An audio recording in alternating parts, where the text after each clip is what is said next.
Hermanos, cuando pensamos en el mejor recuerdo que tenemos acerca de la Navidad, es muy probable que vengan a nuestra mente posiblemente un regalo especial, un gesto de amor o un tiempo familiar compartido muy precioso. Y ciertamente para muchos, la Navidad es una oportunidad de viajar o es una oportunidad para reunir a la familia, es una oportunidad para descansar, es una oportunidad también para disfrutar de una buena comida, aunque no necesariamente el 25 de diciembre, sino empieza creo que desde la primera semana de diciembre. O tal vez es una oportunidad para recibir un ingreso adicional derivado de la gratificación que tal vez muchos pueden tener.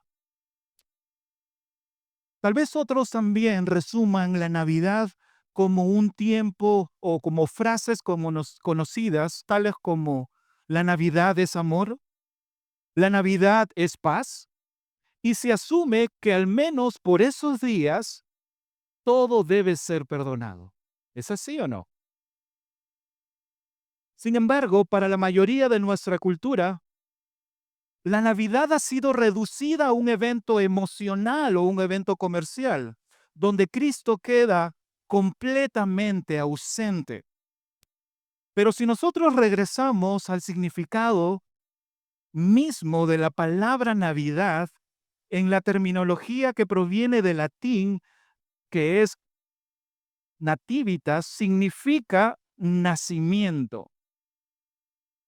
Entonces, podemos decir en un resumen así bastante amplio que la Navidad entonces se celebra un nacimiento, pero no cualquier nacimiento, se celebra el nacimiento del Hijo de Dios. Hace un momento nuestro hermano Adrián leyó lo que menciona el profeta Isaías en el capítulo 9, versículo 2. El pueblo que andaba en tinieblas vio una gran luz y que un niño nos ha nacido y un niño nos ha sido dado. Hermanos, vemos que el profeta Isaías habló desde la promesa, anunciando que un día Dios iba a intervenir en la historia enviando a un rey eterno, el príncipe de paz. Pero ahora surge una pregunta crucial. ¿Quién es realmente ese niño que nació? Hermanos, los evangelios nos cuentan cómo nació Jesús. Juan nos dice quién es Jesús. Por eso Juan no comienza en Belén. Juan comienza en la eternidad. Por esa razón es que el título de nuestro sermón de esta mañana es el verbo que se encarnó, el corazón de la Navidad. Y lo que vamos a ver a lo largo de este mensaje, hermanos, de Juan capítulo 1, versículos 1 al 14, el tema principal que vamos a estar abordando es que el corazón de la Navidad es este, que el Verbo eterno se hizo carne, con el propósito de traernos luz y vida salvadora a nosotros los pecadores. Pero antes de abordar, como mencioné hace un momento, los evangelios, Mateo, Marcos y Lucas, presentan un énfasis teológico distinto al narrar un mismo acontecimiento. Por ejemplo, Mateo, cuando ustedes van, y si pueden ir conmigo si desean, Mateo capítulo 1 comienza con una genealogía con el propósito de mostrarnos a Jesús como el rey prometido, aquel quien es el heredero del trono de David. Por otro lado, Marcos lo que hace, él omite el nacimiento y va directo al ministerio de Jesús con el propósito de presentarnos al siervo poderoso. Por otro lado, cuando nos vamos al Evangelio de Lucas, podemos ver que Lucas lo que hace es nos lleva al pesebre. Él nos lleva a admirar a los ángeles cantando al Rey de Reyes y Señor de Señores. Nos lleva y nos muestra detalles específicos de ese evento. Por ejemplo, los pastores para mostrar la verdadera humanidad de Cristo. Pero el Evangelio de Juan comienza de manera completamente distinta. Juan no empieza en Belén. Juan no empieza con una genealogía. Juan comienza desde la eternidad. ¿Por qué razón? Porque antes del pesebre estaba el verbo. Antes de aquel llanto del niño que nació, existía el Hijo eterno de Dios. Y Juan lo que nos va a llevar a mostrar, y ahora en este tiempo que recordamos y conmemoramos la encarnación de Cristo, no es simplemente un evento histórico, que dicho sea de paso lo es, sino que es el acto supremo, hermanos, de revelación y redención. Cuando el Dios eterno entró en nuestra historia y el verbo se hizo carne y lo que hizo fue habitar entre nosotros. Por eso es que el primer punto de nuestro mensaje de esta mañana está en los primeros dos versículos, el verbo eterno y divino. Y dice nuestro texto, en el principio ya existía el verbo, y el verbo estaba con Dios, y el verbo era Dios. Él, refiriéndose al verbo, estaba en el principio con Dios.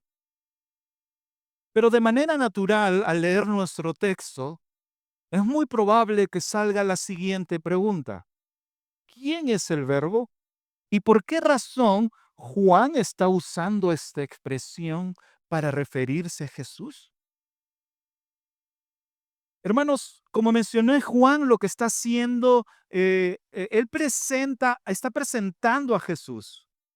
Y lo interesante es que él no empieza como los otros evangelios llamándolo por su nombre Jesús o por el Hijo prometido Emmanuel o por Cristo o el Hijo de Dios, sino él inicia presentando al Hijo de Dios como el verbo o la palabra, ¿no? Que es básicamente en el griego el logos. Y él lo hace de manera intencional, pero también para mostrarnos un asunto profundamente teológico. En griego, hermanos, logos o el verbo o la palabra como está en otras versiones, significa palabra, significa mensaje o una declaración. Pero lo que está haciendo en nuestro texto Juan, él lo usa para describir no un mensaje, no una declaración, sino una persona viva y real. No es una idea abstracta. Y es interesante que en el contexto los lectores judíos también a quienes Juan se dirige, porque en su audiencia son lectores judíos y griegos, y lo vamos a ver en un momento por qué. Sus lectores judíos, la palabra de Dios era el medio por el cual Dios se revelaba a su pueblo, pero también actuaba. Y eso lo podemos ver en el Antiguo Testamento, cuando afirma en Salmos 33, versículo 6, que por la palabra del Señor fueron hechos los cielos y la tierra. Y en el Salmo 107, versículo 20, nos dice que Dios envió su palabra y los sanó. Entonces, estamos viendo que esta terminología de la palabra no necesariamente se evidencia o el verbo en el Nuevo Testamento, sino también hacía referencia al Antiguo Testamento. Es decir, que por la palabra de Dios, hermanos, el mundo fue creado. Y Dios también a través de su palabra se dio a conocer a nosotros, pero también cumplió su voluntad. Por esa razón que llamar a Jesús el verbo, lo que Juan está haciendo, él está mostrando que Jesús es la expresión perfecta y plena y final de Dios. Porque Dios no solamente nos habló por palabras, sino lo expresó a sí mismo de qué manera enviando a su Hijo, ¿no? Pero también es importante mencionar que en el mundo grecorromano, Juan toma el término también que para ellos era conocido. Por eso es que el Evangelio de Juan está escrito para una audiencia judía, pero también para una audiencia griega. Y para el mundo grecorromano, logos estaba entendido como el principio racional que da orden y sentido a la realidad. Pero lo que hace Juan al tomar esa palabra, él lo redefine. Por ejemplo, él lo dice, él está haciendo lo siguiente, que el logos ahora no es una fuerza impersonal, tampoco es una ley abstracta del universo, sino ahora lo que hace Juan al tomar esa palabra o la palabra logos o la palabra para referirse a una persona, él lo hace para referirse al Dios eterno, a Jesucristo. Y desde el inicio, lo que hace Juan, él está haciendo algo decisivo. Él está mencionando que Dios no solamente habló, sino que Dios se reveló a sí mismo en una persona. Ese es el verbo, quien es Jesucristo. Hermanos, ahora con esto en mente, creo que vamos a poder entender mejor lo que es Juan se refiere al usar la palabra, el verbo, pero ahora que sabemos que el verbo es una persona real, y luego él, a lo largo de nuestro texto, él va a dar evidencia de que este verbo es Jesucristo, pero hay una realidad también al mostrar, al ser una persona, él tiene una característica, y lo podemos notar en el versículo 1 de nuestro texto, que Juan nos dice, en el principio ya existía el verbo. Nos está mostrando una característica o un atributo particular del verbo, que él no tiene principio ni fin. Es decir, que el verbo es eterno, que Jesús es el verbo. Por eso si ustedes notan que en sus Biblias verbo está escrita con la V mayúscula, porque es una persona.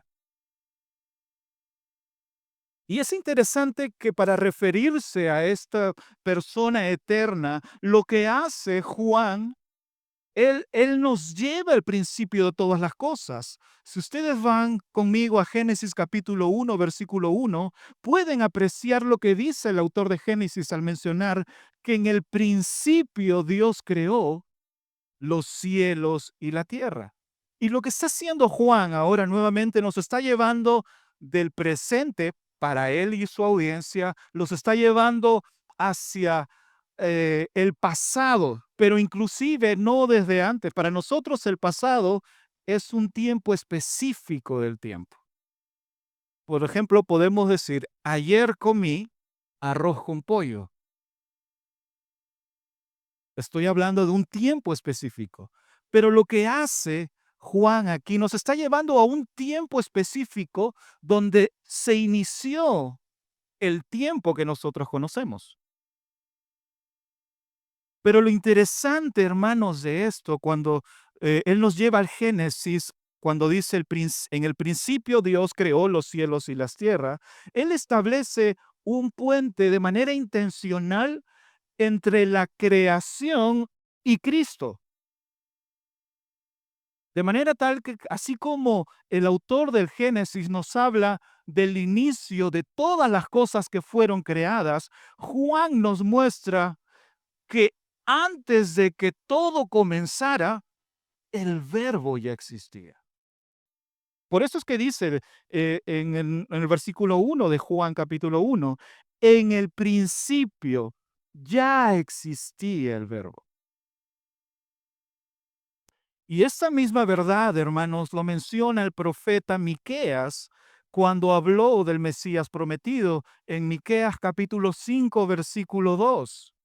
Pero tú, Belén Efrata, aunque eres pequeña entre las familias de Judá, de ti saldrá el que ha de ser gobernante de Israel, y sus orígenes son desde tiempos antiguos, desde los días de la eternidad. Hermanos, aquel niño que recordamos en Navidad es el Dios eterno. Juan está marcando una diferencia clara entre el verbo y todo lo que ha sido creado. Todo lo demás tiene un principio, pero el verbo de Dios no tiene principio. ahora refiriéndonos al Verbo encarnado Jesucristo. En el mismo Evangelio, el apóstol Juan, él habla acerca, él usa las palabras del Señor Jesucristo, lo registra en el capítulo 17 de su Evangelio, versículo 5, cuando Jesús mismo, perdón, en Juan capítulo 8, versículo 58, el mismo Señor Jesucristo da testimonio de esto cuando él dijo, en verdad les digo, que antes de que Abraham naciera, yo soy. Podemos pasar mucho tiempo hablando de este texto, versículo 58 de Juan 8. Por ejemplo, podemos apreciar que él está diciendo yo soy. Es esa misma palabra que el Dios se presentó a Moisés para decirle, cuando Moisés le preguntó, cuando me pregunta el pueblo, ¿quién me está enviando? Dios le dijo, el yo soy te envía. Entonces, en este texto, Jesús está identificándose como aquel que no tiene principio ni fin. Pero también en Juan capítulo 17, versículo 5, el Señor dice lo siguiente, en esa oración que Dios eleva al Padre, le dice, versículo 5, y ahora glorifícame tú, Padre, junto a ti, con la gloria que tenía contigo antes que el mundo existiera. Hermanos, por esa razón es que cuando nosotros recordamos o celebramos Navidad, podemos recordar el nacimiento en Belén. Pero es importante irnos a lo que Juan nos está mostrando, a la eternidad y a esa característica del Verbo de Dios, que Cristo no nace, si bien es cierto, nació en Belén, pero su existencia es eterna. Hermanos, Belén no es el comienzo de Cristo, sino es su entrada voluntaria a nuestra historia. Como lo diría el autor de Hebreos, que el Hijo es aquel por medio del cual hizo Dios el universo y también por medio del cual es el esplendor de su gloria. Por eso es que estamos viendo que esta persona, el Verbo, tiene una característica que es eterno. Pero también algo importante que nos está mencionando aquí Juan en su Evangelio es que el Verbo es eterno, pero también es una persona distinta al Padre. Juan continúa diciendo en el versículo 1, en el principio estaba el Verbo y el Verbo estaba con Dios. Ahora, Juan lo que está mostrando a su audiencia es que este verbo que es eterno tenía una comunión especial e íntima en la eternidad. Eso es lo interesante de todo. Esto es lo glorioso de todo, hermanos. El verbo no es una energía divina, ni mucho menos es un atributo que sea abstracto. El Verbo es una persona divina que vive en relación eterna con el Padre. Y aquí lo que está mostrándonos Juan es una verdad que sostiene toda nuestra fe cristiana. Hay una distinción de personas sin dividir en su esencia, sin división en su esencia misma. Algunos estudiosos lo han denominado la Trinidad. Pero qué precioso es ver que desde el Evangelio de Juan, Juan nos está mostrando teológicamente la verdad de la eternidad de este verbo, pero de que este verbo es una persona distinta al Padre. Hermanos, por lo tanto, la encarnación del Hijo de Dios no crea esta relación. No quiere decir cuando Jesús nació en Belén, recién se convirtió en el Hijo de Dios. No, la relación eterna precede a la encarnación. Es decir, es antes de que Jesús se encarnara, Jesús era el Hijo eterno de Dios. Y eso es lo que nos está mostrando aquí Juan. En el principio existía el Verbo En el principio ya existía el verbo y el verbo estaba con Dios. Por eso es que recuerdan que en Génesis capítulo 1, el autor Moisés nos está mostrando que en el principio Dios creó los cielos y la tierra. Y si nosotros somos lectores cuidadosos, podemos notar de que hay una comunión ahí.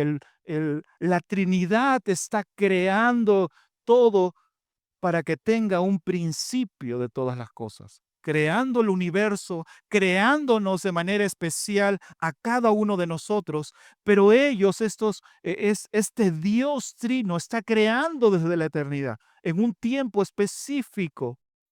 Pero es interesante que nos está mostrando Juan que este verbo es una persona distinta al Padre. Pero el verbo también, hermanos, no solamente es una persona distinta al Padre, sino también que este verbo, Jesús, el Hijo de Dios, comparte plenamente la naturaleza divina de este Dios.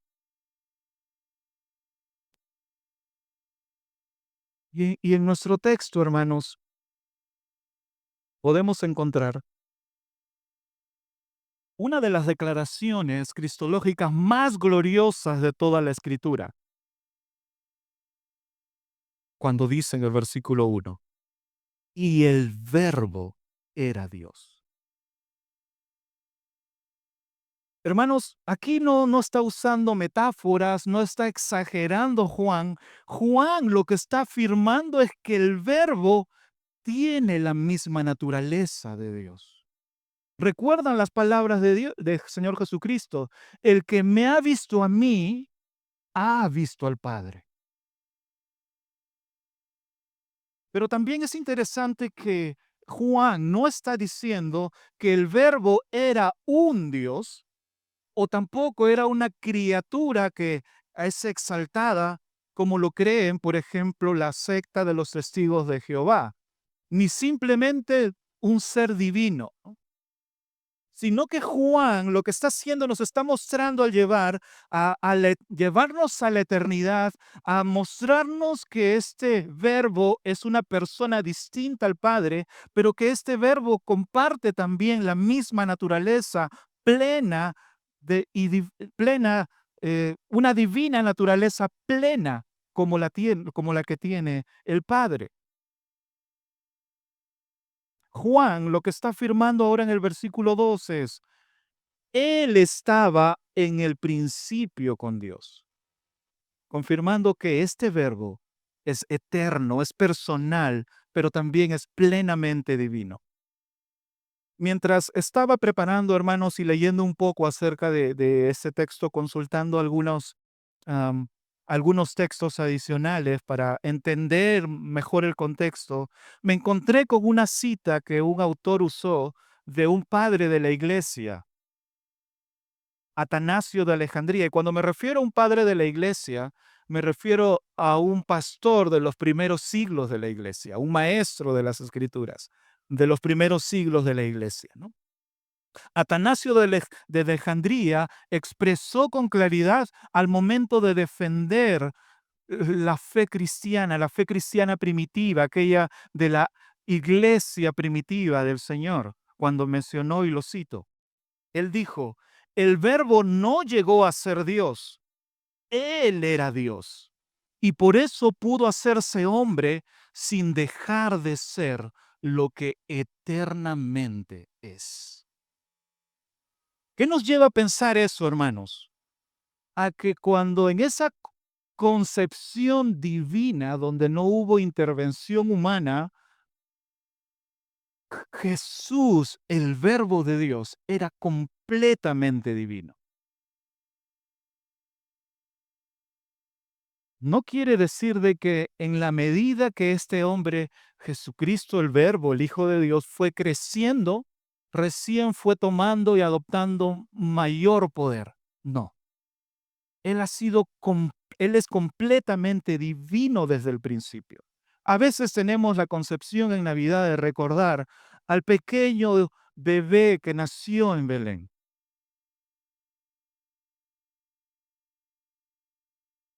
Pero hermanos, es importante notar lo que Juan nos está mostrando, que la Navidad no comienza con un nacimiento en Belén, sino con una verdad gloriosa que transforma nuestra adoración, que aquel que nació en Belén es el Dios eterno, es aquel que es digno de nuestra fe, es aquel que es digno de ser reverenciado y digno de nuestra adoración.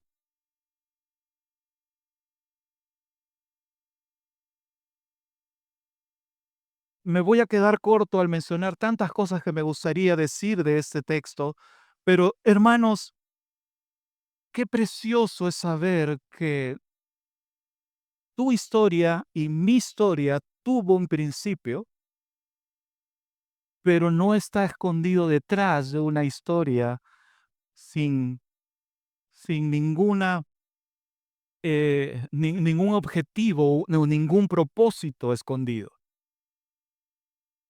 Nuestra existencia descansa en el eterno Hijo de Dios, aquel que nos escogió, aún inclusive, dice la Escritura, desde antes de la fundación del mundo. Desde antes de la fundación del mundo, usted y yo estábamos en el corazón de Dios.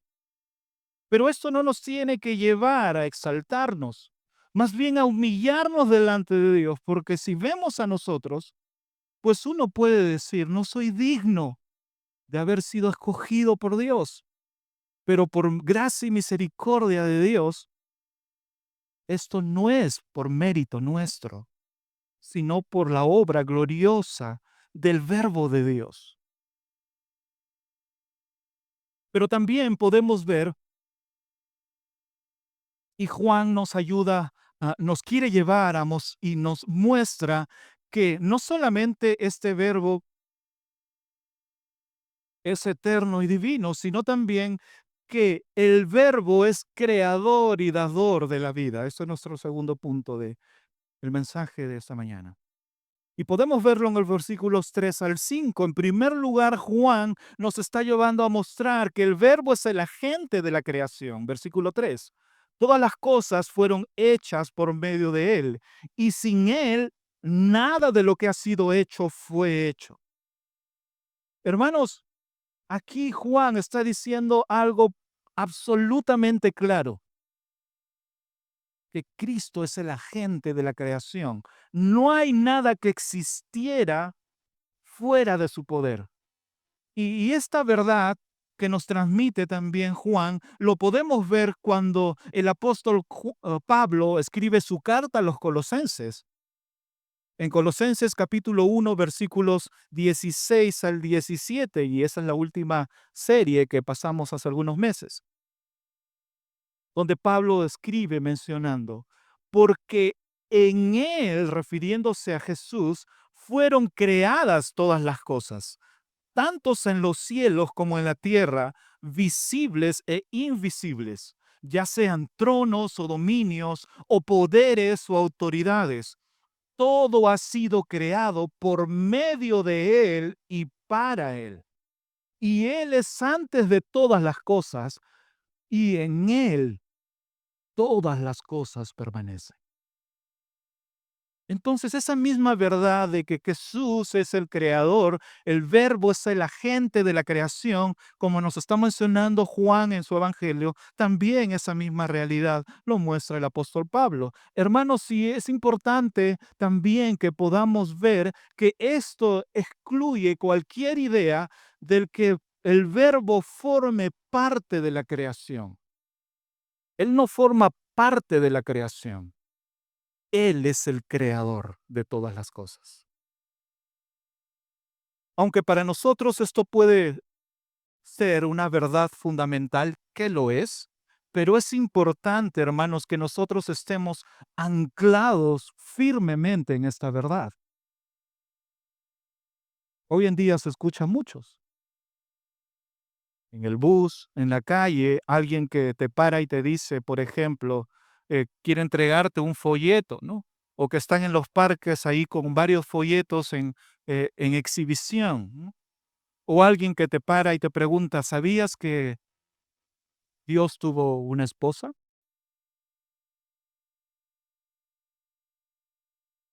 Hermanos, qué importante es, no solamente para recordar en este tiempo de Navidad, lo que Juan nos está mencionando de la eternidad del Hijo de Dios, sino también para anclarnos de manera firme que cuando vengan falsas enseñanzas, nosotros podamos estar, al estar anclados firmemente en estas doctrinas fundamentales de nuestra fe, podemos responder con la palabra del Señor.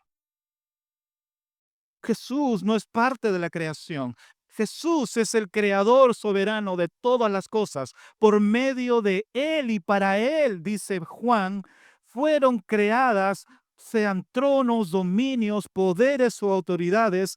En Él todas las cosas y en Él todas las cosas no solamente fueron creadas, sino en Él todas las cosas permanecen.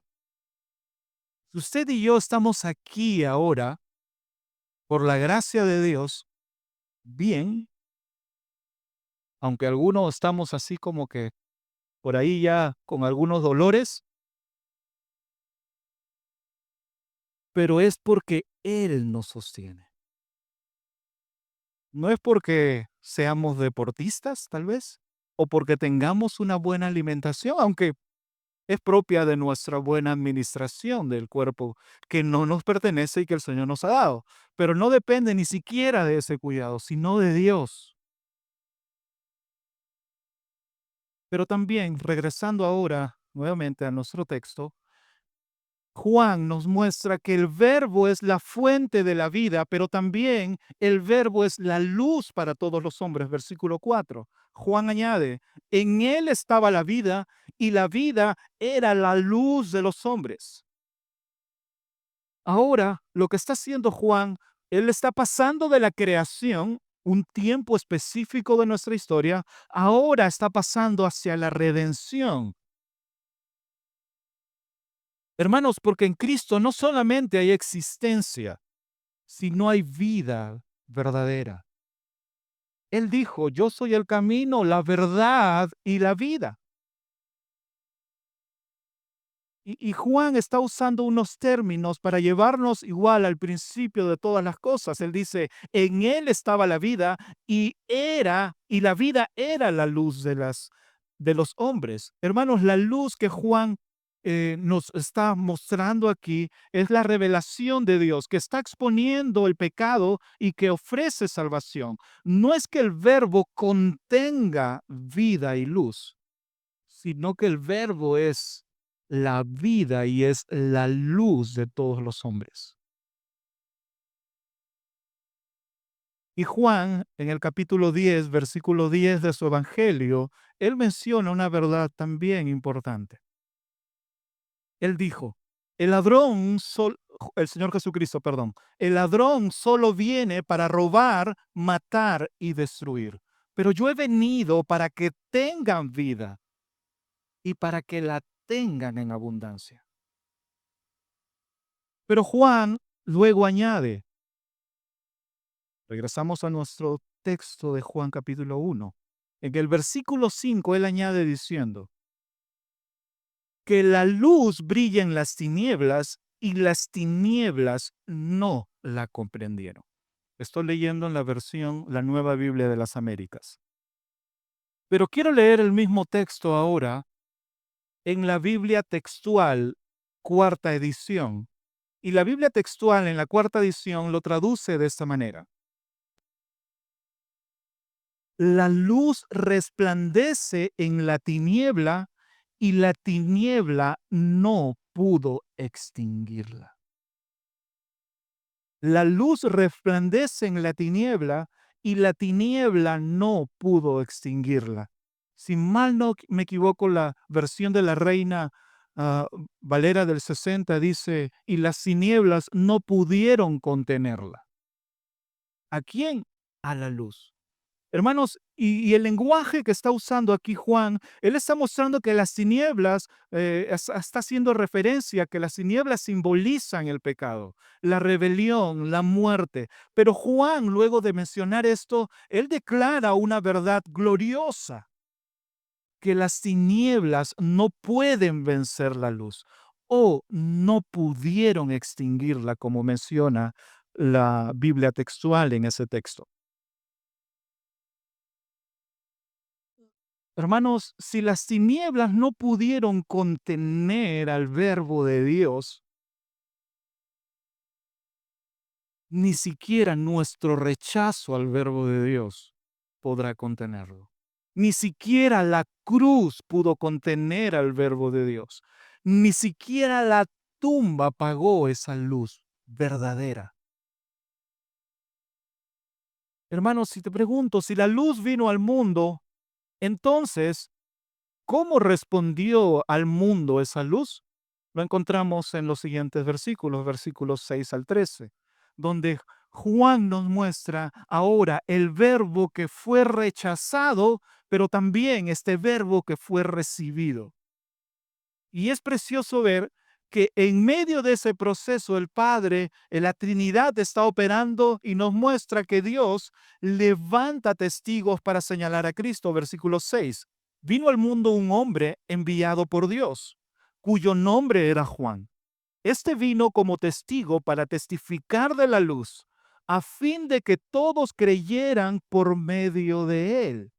No era él la luz, sino que vino para dar testimonio de la luz. Juan está presentando a Juan el Bautista como testigo, no lo está presentando como el protagonista de la historia.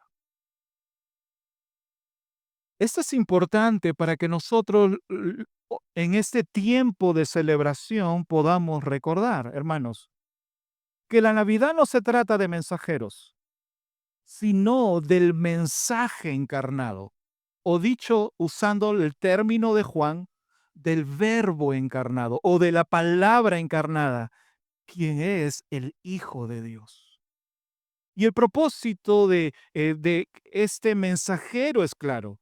Versículo 7 nos dice que él vino para testificar de la luz, refiriéndose al verbo encarnado, a fin de que todos creyeran por medio de él, no por medio de Juan, sino por medio de la luz que es el verbo encarnado, Jesucristo. Entonces, este es el propósito por el cual Dios envió a Juan el Bautista, para que él sea eh, el mensajero que hable de el mensaje encarnado Jesús.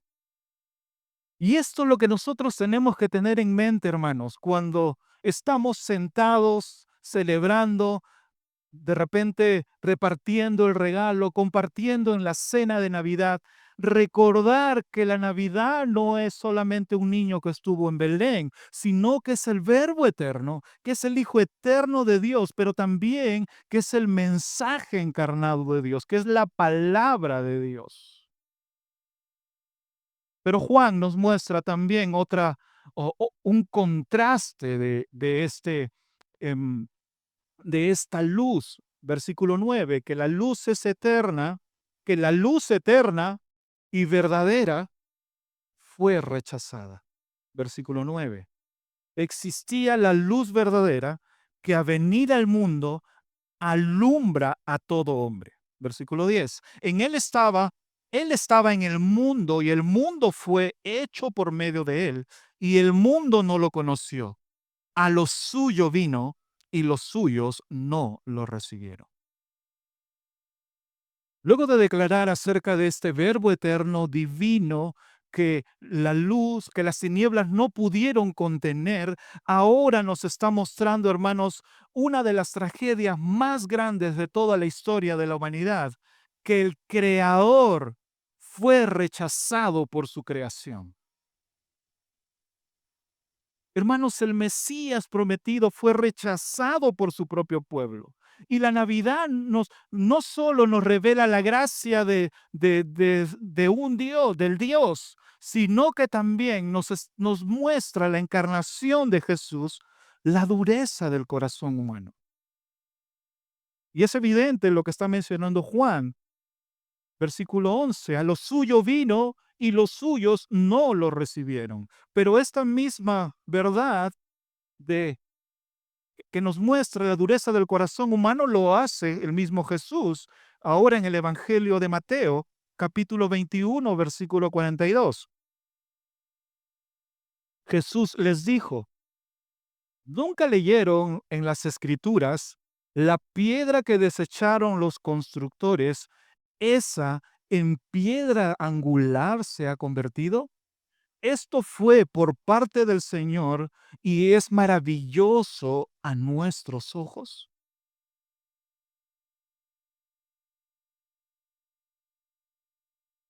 El Señor Jesucristo está citando un texto del Antiguo Testamento.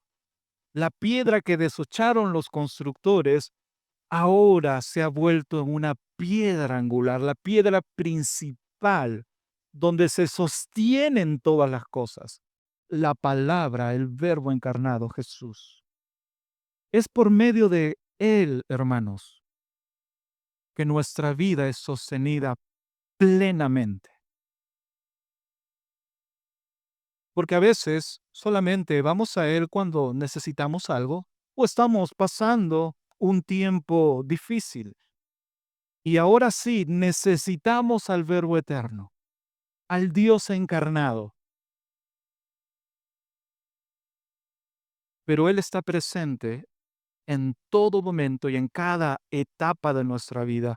Si hoy usted y yo pudimos respirar nuevamente y ver el amanecer y estar aquí, es porque el Verbo de Dios nos sostiene.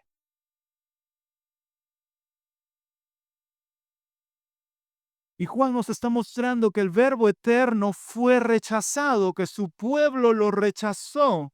Sin embargo, ni siquiera el rechazo tiene la última palabra para la gloria de Dios.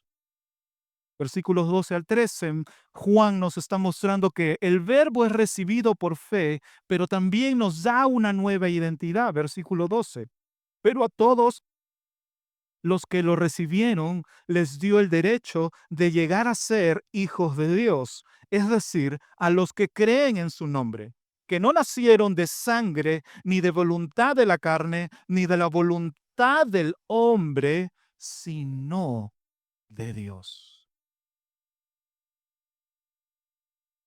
Juan ahora está mostrando que ese acto de arrepentimiento no es un acto emocional, ni mucho menos es una adhesión cultural. Es decir, como mis padres son cristianos, yo ahora tengo que abrazar la fe de mis padres. No, aunque los padres tenemos una responsabilidad, por supuesto, de compartir el Evangelio a nuestros hijos, de enseñarles las Escrituras. Pero, hermanos, nuestra fe no es un acto emocional. Nuestra fe no es una adhesión cultural, sino es un acto de fe personal en el Verbo de Dios. Y Juan está diciendo que luego, haciéndose contraste de que vino por su pueblo, pero su pueblo lo rechazó, ahora él está diciendo, haciendo un contraste precioso, pero a todos los que lo recibieron les dio el derecho de llegar a ser hijos de Dios, es decir, a los que creen en su nombre. Entonces, ¿qué quiere decir recibir? Como estamos viendo, esto no es un acto emocional, sino, hermanos, es creer en su nombre. Y eso es la definición que está dando Juan en su evangelio. Pero a todos los que lo recibieron, les dio el derecho de llegar a ser hijos de Dios. Y él está explicando qué implica recibir. Es decir, a los que creen en su nombre. ¿Y qué es creer en su nombre? Es confiar plenamente en quién es Él. ¿Quién? El Verbo de Dios, el que estuvo explicando desde el versículo 1, mencionando que este verbo no tiene principio ni fin, que este verbo es glorioso, es poderoso, que este verbo sostiene todas las cosas con la palabra de su poder. Él está mencionando que creer en su nombre implica confiar plenamente en quién es Él. y en todo lo que su nombre representa, su identidad, el Dios eterno, su autoridad, el Hijo de Dios y su obra redentora a favor nuestro. Y por lo tanto, el resultado de creer, es decir, de recibir, es decir, creer en su nombre, es un cambio de estatus. Y Juan lo está mencionando ahora en el versículo 13. Quienes creen en Cristo reciben el derecho de llegar a ser hijos de Dios. ¿Qué quiere decir? Que llegar a ser hijos de Dios no precede al creer.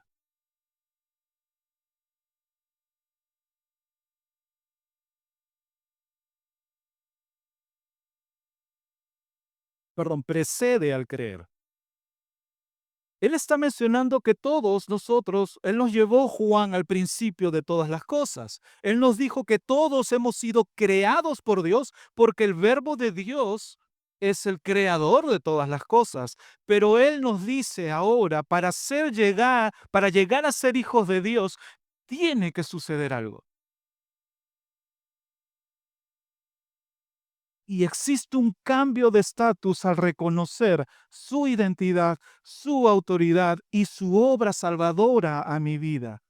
¿Qué quiere decir? De que antes todos nosotros éramos creación de Dios. Y Juan nos está diciendo que al recibirlo, es decir, a creer en su nombre, a someternos a su a apropiarnos de su identidad, someternos a su autoridad y creer en su obra redentora, recién somos declarados por el verbo de Dios, o perdón, por Dios mismo a través del verbo de Dios, Jesucristo, como sus hijos, por creer en él. Hermanos, si esta identidad o esta nueva identidad no se adquiere por herencia. Yo sé que hay varios niños aquí, pequeños, que eh, están semana tras semana y quiero dirigirme de manera especial ahora a ellos o a cualquier persona que nos visita.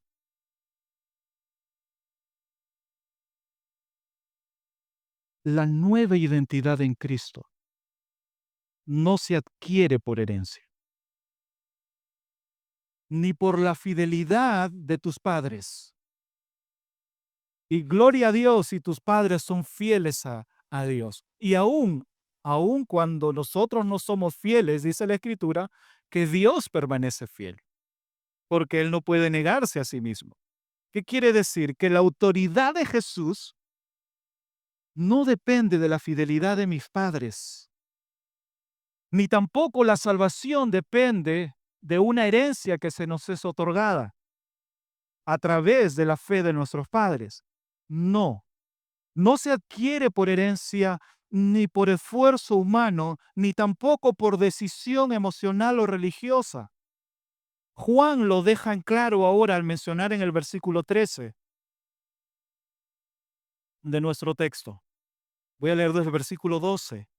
Pero a todos los que lo recibieron les dio el derecho de llegar a ser hijos de Dios, es decir, a los que creen en su nombre, que no nacieron de sangre, ni de voluntad de la carne, ni de la voluntad del hombre, sino de Dios. Por eso que recibir a Cristo, hermanos, no es simplemente admirarlo en Navidad. Yo no sé si tus padres te han dicho, vamos el domingo a la iglesia y el día jueves te voy a dar tu regalo.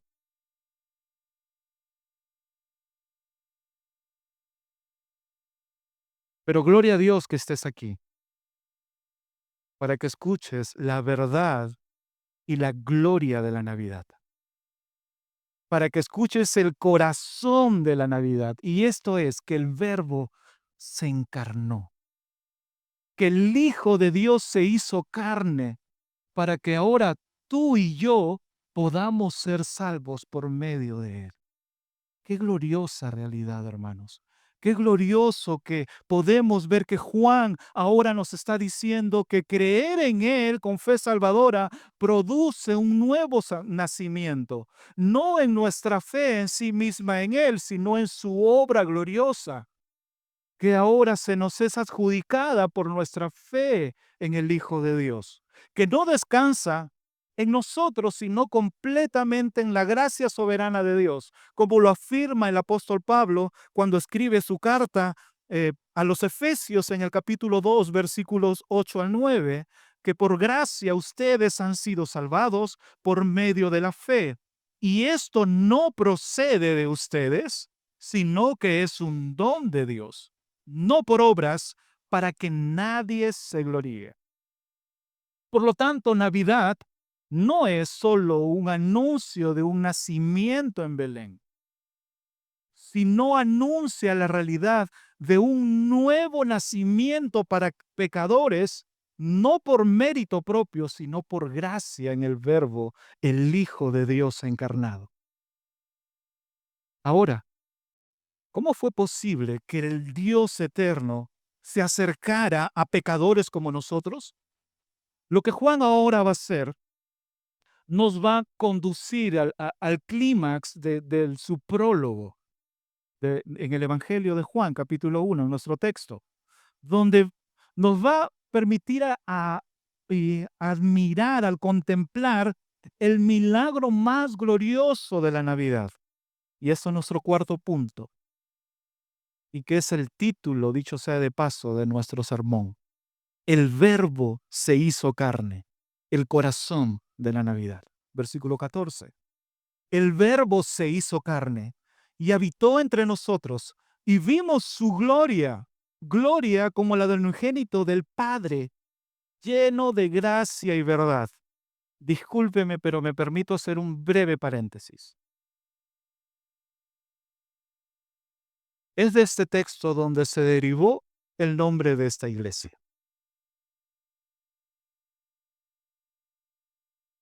Porque ese es el corazón, la esencia de nuestra fe. Cierro paréntesis, lo siento, no podía evitarlo.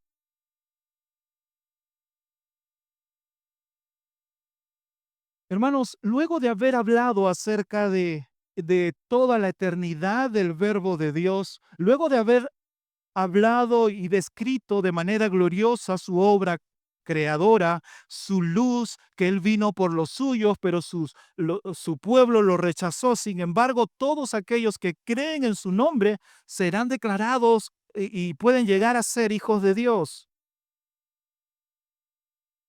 Ahora nos muestra una afirmación gloriosa. El Verbo se hizo carne.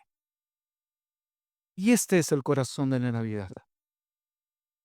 No es los regalos, no es la gratificación, no es la reunión o la cena navideña, aunque no estoy diciendo que no lo disfruten, disfrutemos ese tiempo, pero el corazón de la Navidad, hermanos, es que el Verbo se encarnó.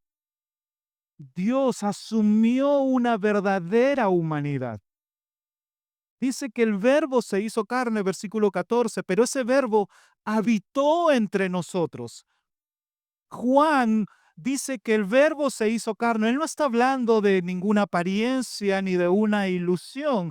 Él está afirmando que el eterno Hijo de Dios asumió plenamente nuestra humanidad sin dejar de ser divino.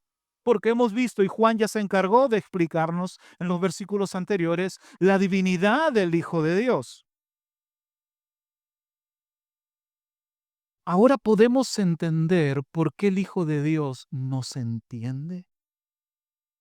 Hermanos, porque Él ha sido como tú y como yo. Él ha estado sujeto a todo tipo de padecimientos, dice la Escritura. Él tuvo hambre. Él padeció esas emociones de ser traicionado, de ser ignorado, de ser rechazado, de ser golpeado. No crean que porque era el Hijo, el Verbo eterno de Dios, no le dolían los golpes. No, Pero hay algo que hace completamente distinto a Jesús de nosotros, que Él es el Dios encarnado. Por eso es que el autor de Hebreos nos invita y nos dice, acérquense a Él con confianza. Acérquense al trono de la gracia porque recibirán socorro y la ayuda oportuna. Porque Jesús te entiende a ti y a mí. Porque el Verbo se hizo carne y habitó entre nosotros. Él estuvo sujeto a todas las tentaciones que tú y yo tenemos y que estamos experimentando ahora mismo. Pero lo que lo hace diferente, y dice la Escritura, que Él fue como nosotros, pero sin pecado. Por eso es que nos invita a acercarnos a Él con confianza. Y hallaremos, dice el autor de Hebreos, misericordia.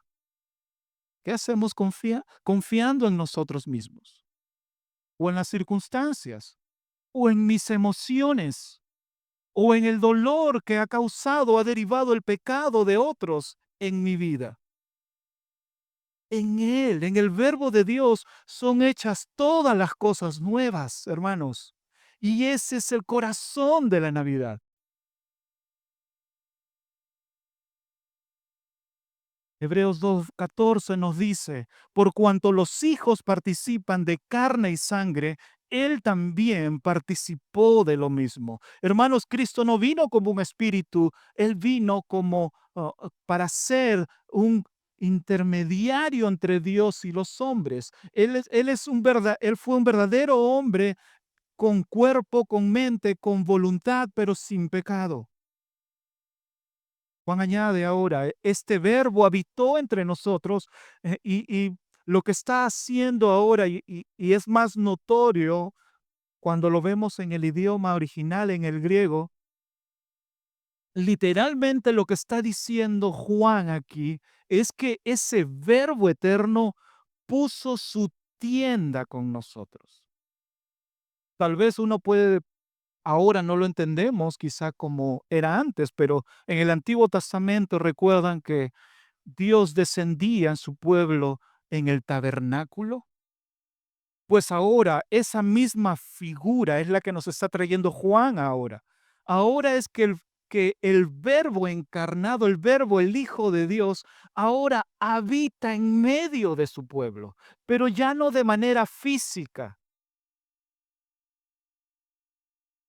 Así como Dios habitó en medio de Israel en el tabernáculo durante el desierto, ahora Dios habita en medio de su pueblo a través de Jesucristo. Dios ya no mora ahora en templos de piedra, ahora mora en nosotros, en su Hijo Jesucristo. Y si nosotros estamos en Cristo, hermanos, podemos experimentar lo grandioso de que Dios habita en medio de su pueblo. Podemos experimentar lo glorioso de, aún en medio de las dificultades, aún en medio de las pérdidas, aún en medio de la tristeza, podemos experimentar gozo porque el Verbo eterno hizo su tabernáculo en nosotros.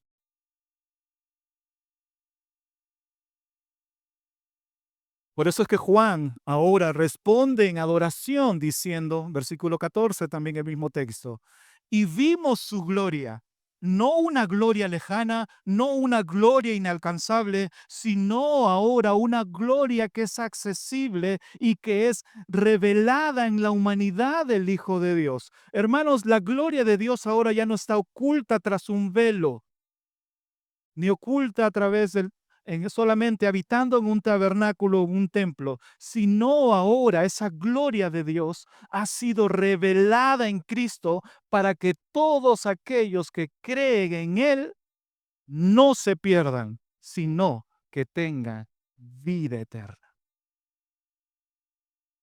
Por eso es que dice, esa gloria es como aquella gloria como la del unigénito del Padre Y ahora dice esa palabra que resume completamente el Evangelio: lleno de gracia y de verdad.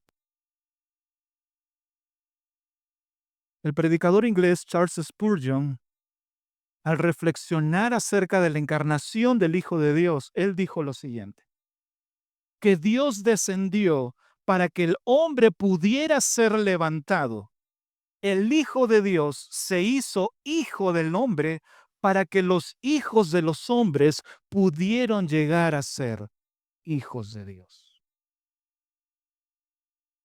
Es aquí entonces donde radica el corazón de la Navidad. El Dios eterno se hizo verdaderamente hombre para salvar a los pecadores. La gloria de Dios no se reveló alejándose de nosotros, sino acercándose a nosotros.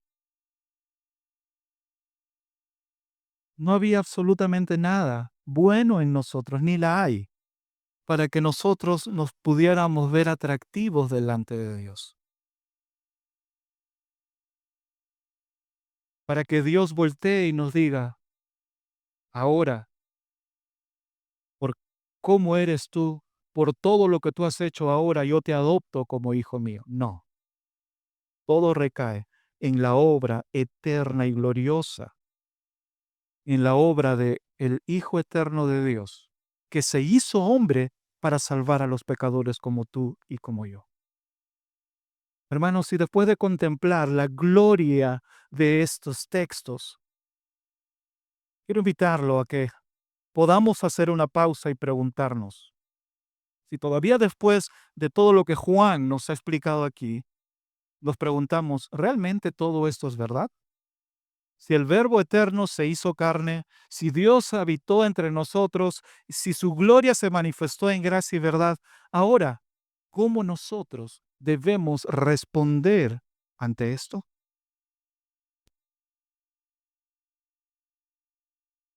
Con una fe salvadora. Hermanos, la Navidad no es ante todo una historia, ni un simple recuerdo emotivo. La Navidad es una verdad gloriosa que transforma nuestras vidas. El Dios eterno entró en nuestra historia. El Santo Hijo de Dios se acercó a nosotros, pecadores que no merecíamos su perdón, y el Dios invisible ahora se hizo visible a través del Verbo al encarnarse. Por eso es que Juan nos está llevando a meditar en esa gloria de la Navidad, en lo precioso de la encarnación del Hijo de Dios. Si Jesús no se hubiera encarnado, hoy no tuviéramos motivo de celebrar. Porque Jesús se encarnó, hoy nosotros podemos celebrar Navidad.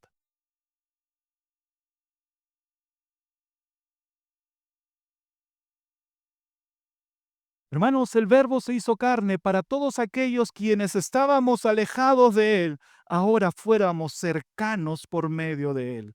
Para todos aquellos quienes estábamos perdidos y muertos en nuestros delitos y pecados, ahora fuéramos hallados, amados y adoptados en Él, en Cristo. Y esa es la esperanza que celebramos en la Navidad. Esa es la verdad que debemos proclamar esta Navidad. Nuevamente, no nos detengamos solamente en la reunión en sí misma, sino en recordar el corazón de la Navidad. Por eso, queridos hermanos, quiero animarles a que podamos adorar con asombro al Dios que se humilló por nosotros.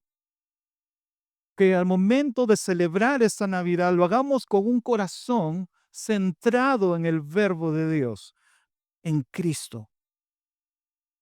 Y adoremos aquel Verbo que se hizo carne y que habitó entre nosotros, y aquel que nos mostró su gloria, gloria como la del unigénito del Padre, lleno de gracia y verdad. Que nuestra Navidad no sea solamente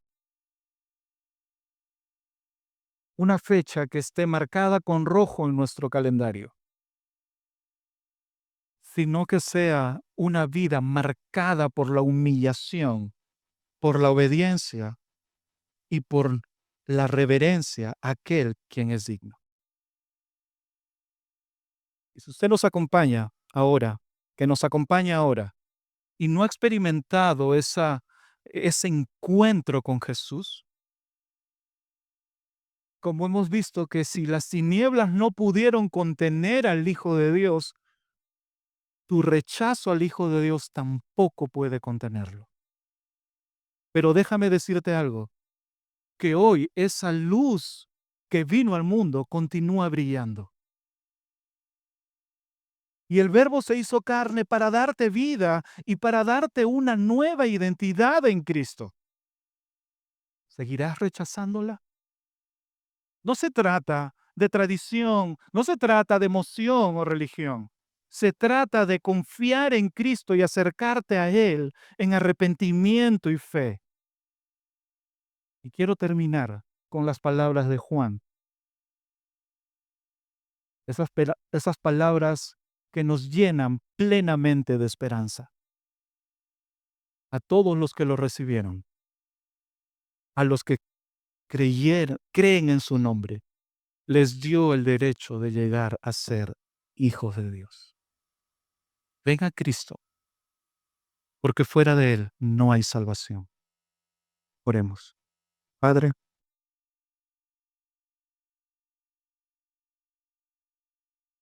gracias por esa obra preciosa de nuestro Redentor en la cruz del Calvario.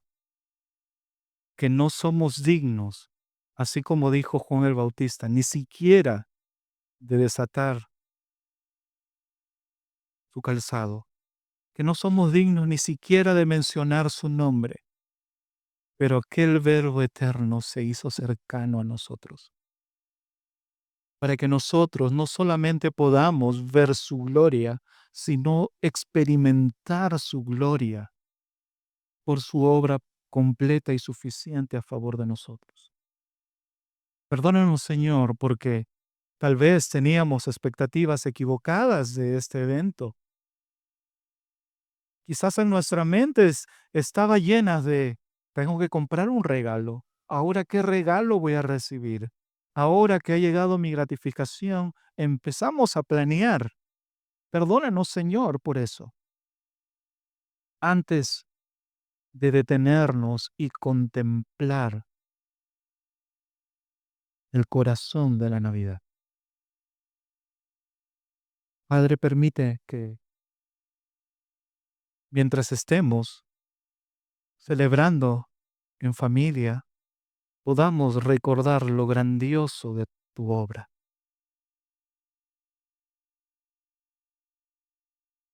Porque Cristo es el centro de la Navidad. Que sea un tiempo donde podamos compartir la esperanza gloriosa de Jesucristo a nuestras amistades y familia que aún no te conocen. En este tiempo, muchos están sensibles al escuchar,